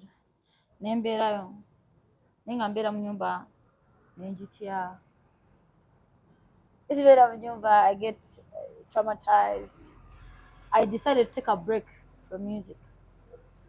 So wogendera Ndeje okutandika okubeera Ndeje yo survival yali etya ate nga newaka wali jukira wali wavaayo dda ovudde Bukoto ate ogenze mu kati first of all life was hard because no one understood me like my dad did. Because obzadde nakati obumanyi omwana wali hustler wadde omuwa kino naye ali hustler yagala nnyo omuwa okitegeera yagala nnyo okweyibirawo omubiri yagala nnyo okukola okuva dda. So this is it. I got challenges knowing that my sisters and brother were used to doing some things because of my dad. Now they cannot do them. Yeah. I got challenges better, even small challenges. Gawo nolaba yakaweddeko ewaka. Ati oboyoganistan yakawedde nako. Nekikuluma mbu yakataliwo for the yakabeera kyataliwo. Owuliranga kikuluma, you want to provide for them, but you can't. You understand? So I went through a lot. Because now, jukira I'm the second born. My elder sister, naye wali. So we are two people they are looking at. My young sister, Anzirako, yalim senior 6 back. She can't do anything. My other sister, yalim senior 5. She can't do anything. My other sister was in, I think, primary something. Then my brother as well, primary. They can't do anything. So my mom is there. Yeah, she was trying to survive working and all that. But definitely you have to give her a hand. So I got really very many challenges. Yeah. So I started drinking. Abansangako mu bbala mwezi ennaku basobola okujulira nze nanywanga nengwa n'ekyo. Nga zonywamu zo zivaawo ate? Ndi mwana wa buwala. Kyonasooka otegeere. Bw'oba omuntu agambye kati jangu tunywe, ekyo ekintu nali sisobola kibuusa maaso. In fact, ekintu kye bayita eddekende naye gwe kiwuuta obulungi nga maze okufiirwa taata wange nawuuta kye bayita omubisi mukwano. Kubanga I found comfort mu kuwuuta omubisi, and I found comfort in dreaming about my dad. Because you people don't talk about what they go through after they lose a close one. But I can tell you what they go through right now. There's a time, omuntu wabaye akafiirwa, you will never have that pain. Because abantu we bali bangi. Baba bakyaliwo ennaku ezo. Naye wayitawo wiiki ezo. Bonna ab'enganda buli omazze ku gije. Wayitawo wiiki ezo. Ng'ali mu nnyumba yange Ndejje. nabwatuka nenkaaba nga gwe bakubye emigga emingi ennyo mayi gwe bagambiza n'okaaba pain nga nnyingi pain nga enzita nenkaaba nemba nga anzikakkanye naye nga sinnaba. So when I started dreaming about my dad, nasanga ali awaŋŋumya agamba you'll be okay. Bagamba the dead are dead, tolina kwesembereza bafu. Kati mama wange nenga nkimunyumizanga naye nga ngamba pray about it, pray. I didn't want to pray. Nze nga saagala kusaba because I'm seeing my dad. I cannot get him here on earth. I started kati after nga kitandise okuwaseninga, but I had gotten the comfort already. I'd gotten the comfort already. Mumwenge. Nze nga ngunywa nga ngwenywera naawe sina budde nga neegwira abandeese ne banjoola. I remember there's a time when nasanga olupomota mutapita so nanga nedda no kyonywa nnyo omwenge nga mmalina okulinnya nze ku mmeeza. People didn't know the why I was doing these actions. In fact, people thought I left music. People thought after leaving SAVAM, I became a nonsense. That's what I can tell you. Then I started processing slowly by slowly. Nga ngenda nkikkiriza mbu yes is normal. Ne tuyingira 2018. 2018 eyo yantochalinga nnyo by the way. In fact 18 eyo yaleeta nze okunywa ennyo. 18, you know, half of it I was a drunkard. In fact not half of it, 70% of it I was a drunkard. Nze naye wompya kavuga avugidde waggomanyi kaboda wili fyusiinawo kamotoka by then kira nga ngwenywera siina budde. But I learned to embrace nga sina na mulimu by the way. Naye nga nze I survive. So wasobola otya okutandika katukiyite kwewumbawumba, going through that recovery process, then eventually okulowooza ku kyokuddamu okuyimba, kuba oteekeddwa okubanga oyina decision ey'amaanyi ennyo gye wakola, kubanga eyali alumiddwa ku musota bwe tugamba mu Luganda newalaba newekabakawuzaawo bwe liba kkuba osaana olekerawo okola ki? Okuyitawo. Ekisookera ddala how I made up my mind. I had people around me, people that had never given up on me. I had a guy called Badlisha. Now Badlisha has been with me for Natandika music. He has been my die-hard. Badlisha ngagamba Danra tugenda tukole music. Danra. Now apart from Badlisha, I had my mom. Mami ngagamba naye kati ebya music wabivaako. Genda oyimbe. Kati ate music tatangira ayagala nnyimbe. Kitegeera. So I started gathering myself mpola mpola. Kati awaliwo guy bamuta Alpha Pro nampita nkola oluyimba. Kati before that, I didn't know I could write because nga bwenga SAVAM yali yandaga ekintu kirala so awandiika and all that. Nga nalemala naye nga before I could write. Kati munange nali njogera ne Biniganta. Biniganta is a good friend of mine. Bini nemga Bini, I cannot write. Ngatunyumya. Nangamba Danra, you can write. Close yourself in the studio for 30 minutes. Feel that then you'll obey. Kati wenagenda afa approach nakola nempandika olimba luta onefuze. Kati mukwandika olimba lwa nefuze nembwaga nga mama ange ngaalwagala. Kati awo nga nefunamu idea. Nga lukyali mu audio. Nefunamu idea. Paul Owori of mine. Paul Owori nemweza message nga Paul. By then yalina tonics. Na tonics akubya romance. Nga Alan nemugamba Paul njagala kukola remix mu limba lwange. What was his response? Paul has never been a hard person. Paul is really a good person, by the way. Paul is a very good person. call you and it is okay. What? It is okay. Let me talk to Manpolo. Yogendo kolera oluyimba. Let me talk to Alan. Gendo yogende Manpolo omugambe this amount of money. Then after you can go to studio. The Alan yojakuba Alani jamugamba kusangeyo. I went to Manpolo and finalize and mwako deposit. Kati ezo sente naina wao waliwo yali ankwana awo nga inamu. Nali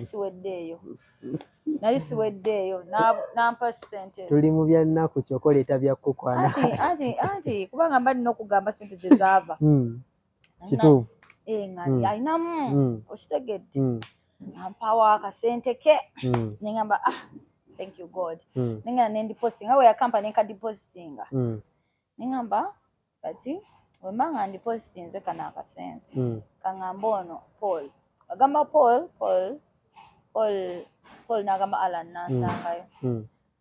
Now most people don't know that I'm a bit shy when it comes to something like meeting new people and all that. So Alan comes in. Alan is tall. He looks good. And I'm like this. Because working with someone who has experience of all those years is different. I didn't think I was going to nail it. I didn't think I was going to do it. But what I said to my mind was, Danra, you have this. You have done worse than this. You've done better than this. So many you can handle this situation. Alan comes, he listens to the song. Alan gangamba, why don't we just do a new song? Manpolo nga creating a beat. Creating a beat. Not kololuyimba, baluita gondeze. Yeah.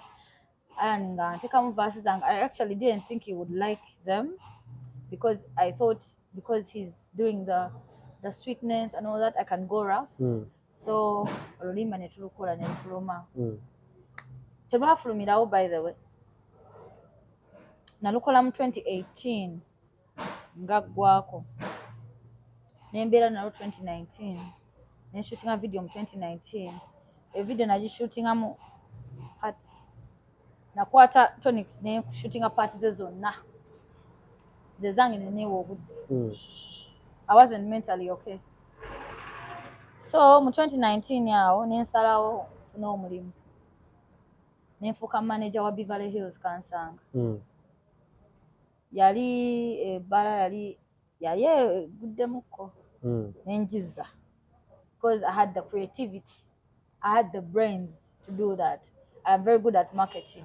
Mane nakuuza creativity yavaawa ng'ate mu jjaneero gye twakatunuulira. Anti kati tewaaliwo wonna wonna waliwo kye bayita no otulabye nti ate awo nenkolerako mu bbaala gondo. Kati bino bya media nga bye binatandika eri nakolako marketing z'enjawulo za ebivulu by'abateens ne show yennyini ate n'ekirala I am creative. Sinze muntu yeetaaga osomerera ekintu okukikola. Yes. I'm a very fast learner like I told you. So osoma embeera nengamba kati amanyi creativity gye neetaaga bino ebintu bye baagala bano abantu kola we bati batega kino okola kino. So when I natuuka mu bbaala nabagamba I can do marketing. Bakuwerawo chance. I talked to the boss. Boss namusanyusizaawo. Day one nasirese kipapula. Nangamba nkwadde omulimu. Ng'asinzidde kuki? I talked to him. I told him what he wants to hear and what I can do. I didn't lie to him. Bungenda leeta abantu. No. I told him the real truth. Before talking to him, nasoka nenzia nendaba ebbaala libulamu ki. Nendaba nyinza kukola ki mulina ebbaala. Bensanzeewo bakoze eki kyesikoze. Ate bensanzeewo nyinza bakubisa kyokwongerako. So nenkimugamba, we talked. He gave me time. Then he told me, you can start working tomorrow. Nali mbeera jukira kati eri ngambi nali mbeera ndejje navaayo because I couldn't afford rent. Nengenda ewa mami wange nensirayo. N'okomawo ekiwaatule. Kubanga mami wange yali yaŋŋamba nze sigobangako. You are welcome. amaka weegali space nyingi nenze wa mama wange n'obugugu bwange naye sina bintu bingi kafaliso kitanda faliso kesi naye sinagula TV wafumbanga. Yes, I used to cook. I'm a septic, gassy. Yeah, because I was staying in a single room anyway. Yeah, so neza wa mami. Kati nambuzo obera, nemugambira chwalo nga mangenda kusengula. Ngate wakakoma weno. Ewa mami. Nga mangenda kusengula. Nasengula natwala ebuziga. Mbagagga. Bosi wange. Nanza sulia rent 4 months. Nanga basigadde gwamani. Ngolo osula wa yali apartment nga ziri. Well, it wasn't really an apartment, but it was a good house. Yeah, it was a good house, 2 bedrooms, but it was a good house. It wasn't really bad, yeah. Yeah, yali nyumba nungi, kwanga nze yajerondera. Bagena ku apartment, but nze nina ekintu jaga nnyo sagala nnyo wantu wali bantu bangi. Jaga nnyo wantu wali peaceful. Sagala nnyo kubeera, so nenondaawo nali njagala. He paid for me rent. So nembera ku Beverly Hills, nembakolera. I really did work for them. The only challenge I got that I had competitors. Nga wono sa omuntu mu business ngala boss akufavoring nnyo. Nala nko omugira agira omukubamu ebituli awo okukakananga negobye. Wamala banga ki ku before we got to lockdown. Nali nakegoba like 2 weeks. Nga kati ate nkola ku Lux Lounge. Nga ba Lux Lounge bampadde obwa marketing nabo. Yali awo Kololo. Bampadde marketing night ya DJ 6 Watt and Roger. Yali ya every Friday. But era between that ne white and black lounge yali empadde mbakolera grand opening. White and black yali awo Centenary Park for Waikiki. Gempadde nayo mbagulirewo ebbaala lyabwe. Because bali gula. So ngatanso ofuna opportunities. Ate source of income nga nyingi ate nga tebakusasula just cent bakusasula real money because abalax lounge bali basasulira ddala n'oyo guy wa white and black era asasulira ddala cent oyo test. So kitegeeza gino emirimu gyonna gye wafuna mu bifo bino gye wali otandise okukolera eventually wakuŋŋanya yes, no hitting a studio mulundi n'okomawo mu season 2. Not really. I'm going to get there. At lockdown neyingirawo. Remember bade ngamba nze na shooting a video yange mu parts, you know, bits. Kat lockdown neyingirawo 2020. Wavaawo omuntu gwe bayita Arake ngali Dubai. Nankubesi nangamba hi Danra, how are you? Namugamba I'm alright, how are you doing? Tuli mu lockdown. Nangamba ina management, namugamba sina management naye nina abantu benkola nabo. Because waliwo guy bamuta Big Nash producer. Kati waliwo omuwala bamuta Tina yankubesi nangamba Danra waliwo opportunity. Waliwo omwami ayagala muntu gwakola naye naye nze bantuteyo nga byennyimba kale sibisi. I really see potential in you. Why muyimbi? Naye yangamba nyanjagaliza mambya na so surprised muyimbi munno. Bane Uganda abayimbi bawano bannange abayimbi be Uganda bava abaaki tebaagaliza abasinga. Naye ono omwana yangamba nangamba Danra I see potential in you. Ze bampise naye nga byennyimba I see potential in you. Nangamba you come and we go. Tugenda wa Big Nash ali abeera Muyenga. Nga waliwo ne my current manager so nemba yimbiramu ne banjagala ne bangamba let's hit the studio right now. Netukola ennyimba. Remember nga bwe nkugambye sinamaliza video nze yange ndikwata mpolamu netukola nemba nnyonnyola engage mbadde nkolamu nawo ne bangamba netukwatagana we became without a contract we became friends. I've told you in my life I've signed once. So we tukwatagana.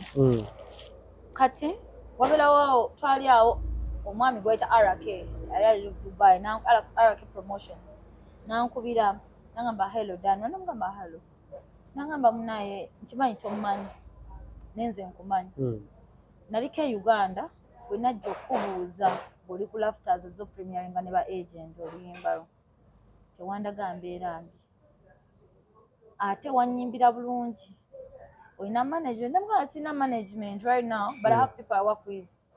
Nangamba nze mbadde njagala mmanya. At least when mba sina oba olina management weereze soda to appreciate you. bw'oba tolina management tukwatagane tukole ne mugamba sirina buzibu, tell me your terms and conditions ogende ne bano benali nabo ne nkwata Big Nash ne Arake ne Salt ne twogera ne tukamya to a conclusion ne ngenda ne shootinga final part ya Gundeze ne shootinga Mukodo my song when I nkwedde wa Big Nash kwa mbadde ngamba twakora music. So I released Mukodo first. Then it planningira Gundeze. It call out media tour. Yeah, no media conference or something. Press conference. Yes, namuita wa media nem premiering. It was lockdown juke abaito bakiza abantu so naita ba media boka. So we released the song Gundeze in Lutambula.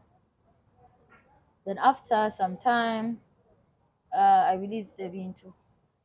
I'm still with Salt still. I'm still with Salt. Nenkola Travel with Danra. Travel with Danra is a company, a traveling. Like no one gamba once in a year, people travel with me. Yeah. Then it's Nenkola road trips. Yes, yes. It's not only in Uganda. I want it to be in East Africa and all over Africa. Yeah, with time. So nenjikola. Netandika okukola. Nenyamba nekola mikwano gyange nenkola n'emikwano empya abagalakisa abo ne bafuka mikwano gyange ne banyamba okumarketinga. They really those people really welcomed me. Yeah, they helped me push ne mberawo. Then lockdown, because I didn't know kyekiddako ebintu yanvuga through lockdown. Ebintu yanvuga through lockdown negwako. I shifted. My life has really seen days, man. Kati mbeera ndi awe munyonyo kubanga navaayo wa omanyi nsenguka ebizibu byansi bino. Kati oli ludda wa? No, kati pozi ngambye oli nabadde wa? Tusembye Buziga. Yes. Nasembye okutegeera. Buziga nenvaayo. Tempulira ogamba munyonyo kati. Yes, Buziga naliyo. Buziga awo era abana abawala byobera nengwa mulaavu awo. Gwali gwakumeka ogwo? Nagwamulaavu ne bamenya omutima. Alala bizibu byasira ne bakusuka ne bamenya omutima ne gunzize nenga ngenda ku TV nenga ndi mu depression nenga abantu bamanyi ndi mu depression. By the way, I'm very good at smiling. Nenga I am in depression. Eri ekambwe. You see celebrities why they commit suicide at times and take drugs. I noticed all like my period. Marisa amuna abayimbi batyo okubajajinga. Abayimbi batyo bogerako. Because people think abayimbi they are special. They don't make mistakes. Ostegera omuyimbi ajja kufuna ekintu ekimukamfatinga anyenjagaye. Kozesa buli kimu just to calm down. Ostegera like I told you how depression treated me. So this kind of depression was different. It was a love depression. So I decided to let go. Nengamba kangende munyonyo. I shifted to Munyonyo. Now Munyonyo, because it was still locked down, my life was about living it. It was locked down, living it as a bintu nga lutambula. Kwa lockdown to manyi kiddako. Kitegera. So I live. I've been Munyonyo. Then Munyonyo and that period of lockdown taught me a lot of things. To know not everyone boyagala abakwagala. Like friends. Yeah. So friends taught me a lot of things. Friends taught me that obera obagaliza nenga bo they don't want to know. They don't fucking want to know. Omukwano gwe muntu gofunira because nze had opportunities, working opportunities. Because I used to do marketing. Waliwo ebintu byo batabaganye. Nenga mukwano gwo so omufunira omulimu abe akole lockdown. Nate nga yagala okuzza wansi. So lockdown yanjigiza insecurity nyingi. Nenjigiza okwagala to my own company. Yeah. So some friends are not good. Yeah. So nengamba kati lockdown yeno njize mbwe. By the yanjigiriza ebintu bingi. Buli omwagamba alina kye yayiga naye tetumanyi oba bye bayiga mu lockdown bakyabitambulirako. Yes, me I still because nze nayiga ekintu kingi By the lockdown yanjigiriza ebintu bingi nnyo. osobola okubeera happy n'abantu naye n'obeera mu buzibu bonna ne badduka. Lockdown yanjigiriza mbu osobola okubeera ng'oyagaliza abantu naye nga bo ate tebakwagaliza. Lockdown nenjigiriza nti nno ne gw'oyambye asobola okukuba ekiso. Lockdown nenjigiriza mbu nno abantu abamu they are not worth being in your circle. It is better n'obalabira eyo wala. You understand? Nze nina emikono egimu gye baatubanga ewange sabotaginga my life.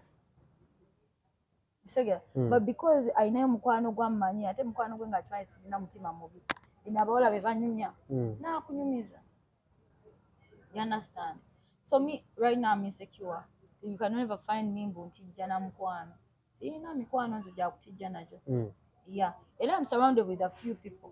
Very few people. If I allow you in my circle, I thank God. Now bawa mukisa gwe balaawo. Yes. Ate n'ekirala wempuliramu ng'omutima gugaanye sisobola kusembeza ne bw'oba ofa. So after munyonyo, as in munyonyo, nembeera lockdown eyo nentwalaganya nno yantwalaganya. Naate mu lockdown omwo mwe nafunira ate emirembe. Mwe nafunira challenges nnyingi aye nenfuna ki n'emirembe at the same time. So it was a session of lessons. Nagenda ovaamu nga ntegeera nnyo. Kati twale mbweri emayiga mbadde sitegeera mbadde mizannyo. So I decided not to release any song. I swear. I decided not to release any song because I wasn't financially okay. You know lockdown buli omu yavaamu ng'agezaako okutengerera kati adde wadda. Nga kati wenta oluyimba ki ekiddako. So nembeerawo ne but I had music in studio. So nengamba kambeerewo kati recently kwe kujja nti oluyimba wano recently here. Nenti oluyimba baluyita biting. Nenduta nempushingako kyempushinze. My friends helped me push it. And still, I'm still with my management. I'm still with Salt. Yes, I'm still with Salt. Yeah, but era kweno journey kwe meetings abayimbi ab'enjawulo ne meeting abantu abasinga nga bambuza lwaki sikola kolabo. Ekisookera ddala simbu saagala kolabo. But I am not this person abeera nnyo mu bayimbi. I have the friends but I am not. Obudde bwo obusinga obumalira wakati ensangi zino. Bw'oba tolina bali bwe mufaananya omulimu gwe mukola obeera okola biki ebirala? Wewe mba sinaabo. Nga tuwumbawumba. I am always at home. Perfecting my music potential. Ate eri ku gundi Danra.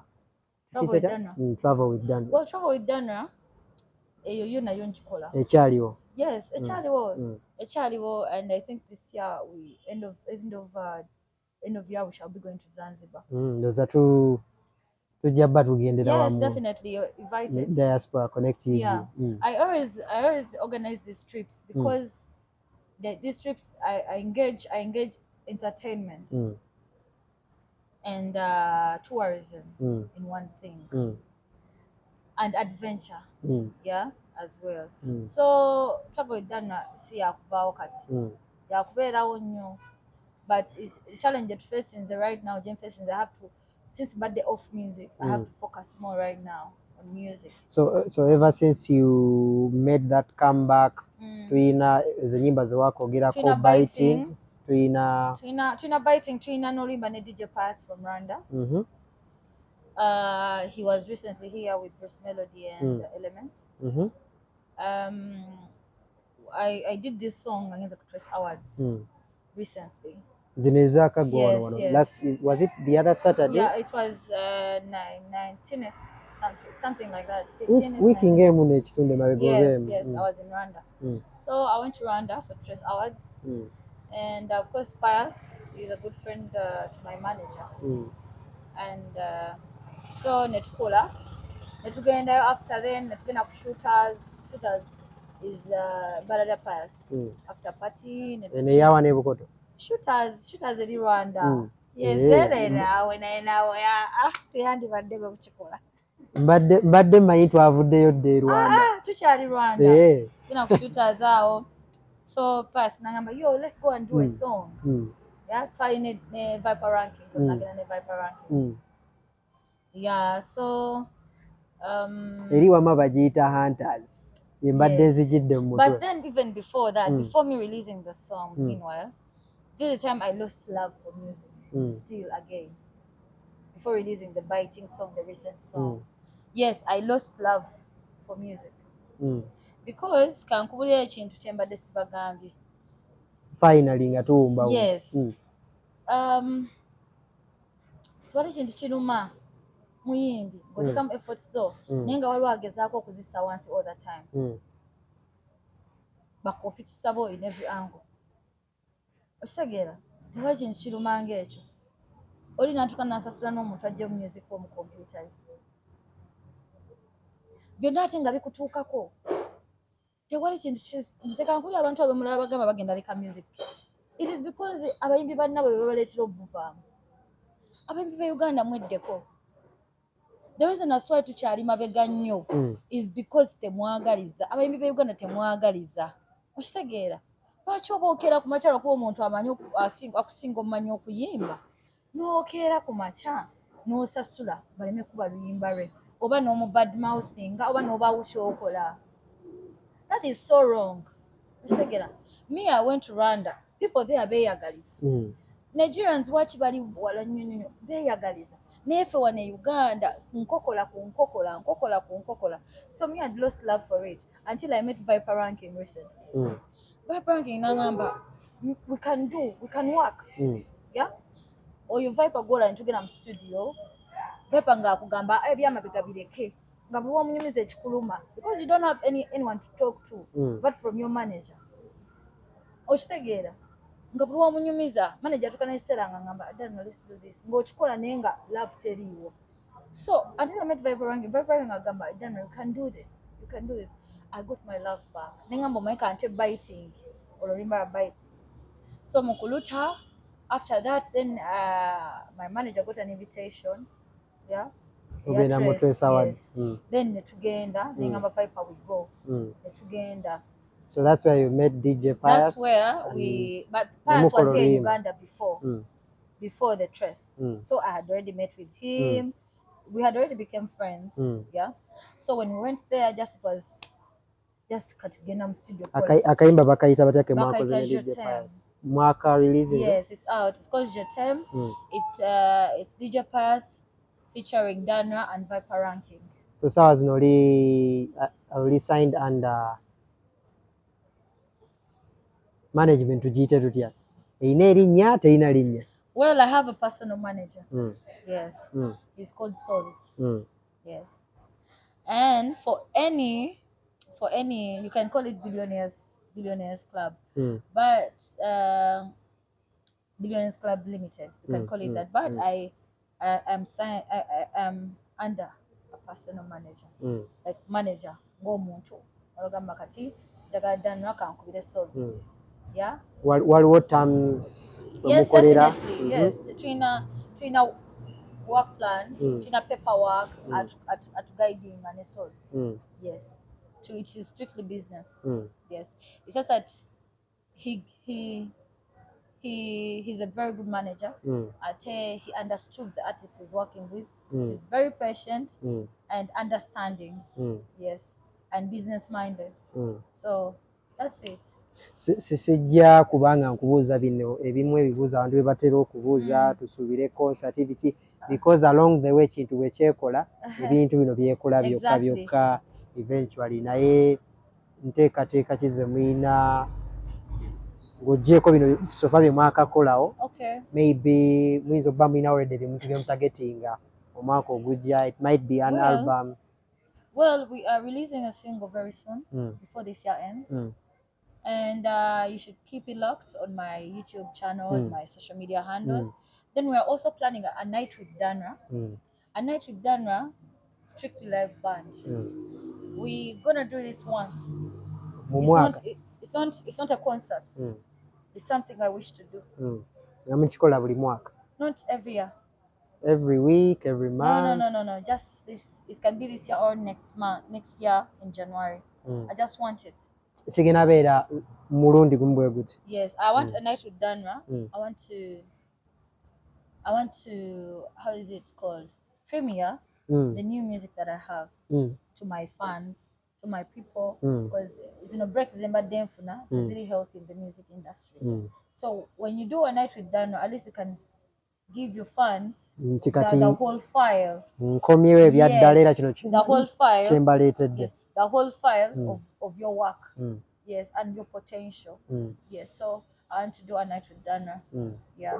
Ebigambo bye emboozi yo nnyuvu nnyo naye olw'obudde naye era byetutemyeko tubitemyeko omuntu ali abadde agoberera okuva gye twatandikidde ategedde nti ddala ddala abantu bayita mu lugendo oluwanvu okutuuka awo ensi we bategerera era we balabira. I'm sorry I have to cut you short olw'obudde sigino obwedda nziraba okuva ewa producer naye nga mugamba nno gwe oswadde tulina okubaako bwe tukiggusa naye tukiggusiza ndaba nga ebintu ebisinga olugendo lulambuludde bulungi n'okuwona ku ebyo faaniwo byategedde okumanya ebigambo bye bisembayo eri akulaba ku Diaspora Connect UG nga tuwumbawumba.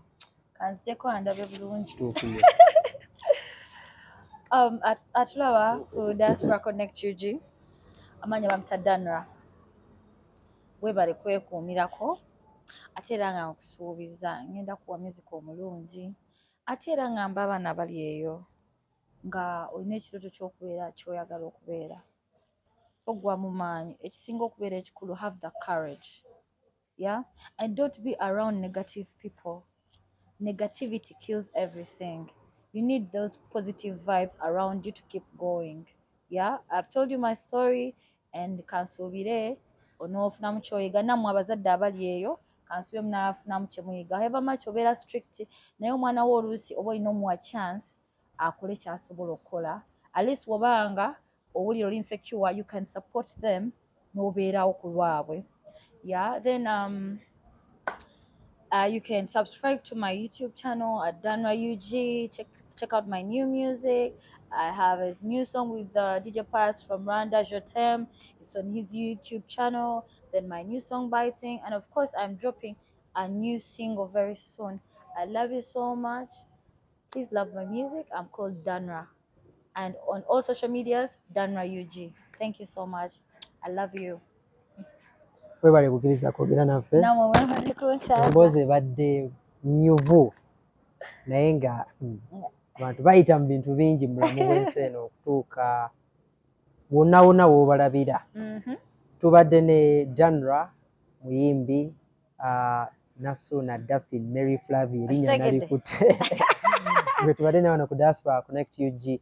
Emboozi nga zino okuva dda mbagamba ze tukolako tuleeta emboozi ez'enjawulo ezikwata ku bantu ab'enjawulo. At the end of the day mu kuleeta emboozi zino n'obaako ekintu ekipya ky'oyiga mu mboozi eyo ate n'osigala nga oli mumanyifu n'obeera ng'oli entertained n'obeera ng'omanyi ensonga entuufu nga bwe ziri. Oyinza okuba ng'obadde oli eyo ng'olina ebintu by'owulira naye nga si bituufu ku muntu naye wano ku mukutu guno gwe nnyini akosinzira okumanya ekituufu. Bringing you closer to home gwe mulama kwe tutambulira. Diaspora Connect UG gwe mukutu ku lwa ttiimu yonna yonna wano e Uganda ne ttiimu eri mu California USA. Nze Eric Mbowa abeera bulungi weraba. You're watching Diaspora Connect UG. The views expressed on this program or commentary are solely of the individuals providing them and do not represent or reflect the official policy or position of this YouTube channel or its management. You've been watching Diaspora Connect UG, bringing you closer to home.